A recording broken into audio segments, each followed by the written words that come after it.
મિત્રો ઘણી વખત એવું બનતું હોય છે કે કોમર્શિયલ અને રેસિડેન્શિયલ મિક્સ ડેવલપમેન્ટની સોસાયટી હોય તો એવી સોસાયટીમાં રેસિડેન્શિયલ લોકો અને શોપ્સ ઓનર્સ અથવા ઓફિસ ઓનર્સ એ લોકો વચ્ચે ડિસ્પ્યુટ થતા હોય છે અલગ અલગ વસ્તુના. તો આ ડિસ્પ્યુટ કેવી રીતે ઉકેલવું અને ખાસ કરીને જો પાણીનો ડિસ્પ્યુટ હોય તે કેવી રીતે ઉકેલવો તેના માટે અમે વિડીયો બનાવ્યો છે. બહુ જ મહત્ત્વનો છે અને રેરાના ઓર્ડરના આધારે આ વિડીયો બનાવેલો છે.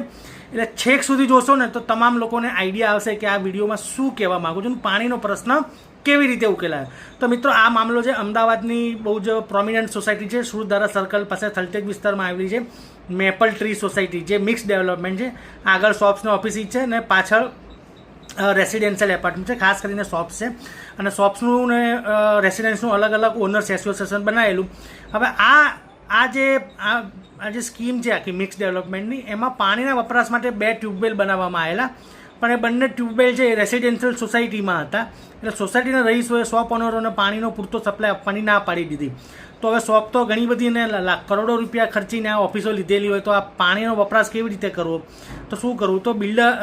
તો બિલ્ડરે જે બાનાખત કરી આપ્યું હતું, બાનાખતની જે કલમ માં જે 41 નંબરની એક પેરેગ્રાફ હતો, એમાં એવી જોગવાઈ કરવામાં આવી હતી કે efficient composite pressurise water system અને એક ટ્યુબવેલ અને તથા પૂરતા સ્ટોરેજની કેપેસિટીવાળી અંડરગ્રાઉન્ડ વોટર ટેન્ક તેને આપવામાં આવશે. પરંતુ આ ટાંકી આપવામાં આવી નહોતી અને આ લોકો જે શોપ ઓનર્સ છે એ લોકોએ બિલ્ડર જોડે વાટાઘાટ કરી. તો બિલ્ડરે શું કર્યું કે ભાઈ હું તમને અત્યારે 40 લાખ રૂપિયાની સિક્યુરિટી ડિપોઝિટ આપું છું, જ્યાં સુધી હું બનાવી ના આપું ત્યાં સુધી તમે અલ્ટરનેટિવ વ્યવસ્થા કરો. તો હવે આ શોપ ઓનર્સને શું થતું હતું કે બાજુની સોસાયટીમાંથી ક્યાંકથી પાણી લાવવું પડતું હતું ને એનો વાર્ષિક 7 લાખ રૂપિયાનો ખર્ચો થતો હતો. એટલે 7 ચોક 28 લાખ 4 વર્ષમાં થઈ ગયા, તેમ છતાં કોઈ જ ઉકેલ આવ્યો નહીં.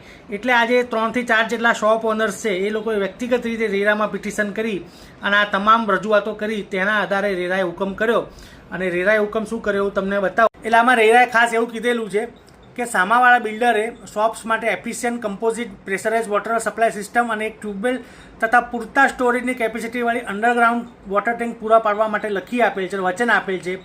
તે મુજબ સુવિધા પૂરી પાડવાની રહે અને સિક્યુરિટી ડિપોઝિટ ખાલી વખત હતી 40 લાખ, એ અપૂરતી સગવડ છે ને વચગાળાની રાહત હતી. આ રીતનું કરી આપવું પડે. એટલે રેરાએ છેવટે એવો હુકમ કર્યો કે આ જે પણ સુવિધા એમણે બાનાખતમાં લખી આપેલી તે સુવિધા આપી અને જો સદર સોસાયટીના સભ્યોને અલોટીઓને પૂરતો વોટર સપ્લાય મળી રહે તે માટેની જરૂરી કાયમી વ્યવસ્થા કરવી. તો બહુ જ મહત્ત્વનો ચુકાદો છે. જો તમારે પણ પાણીની સમસ્યા થાય તો બાનાખતની કલમો જરૂર જોજો, તો તમને આવી રાહત મળી શકે છે.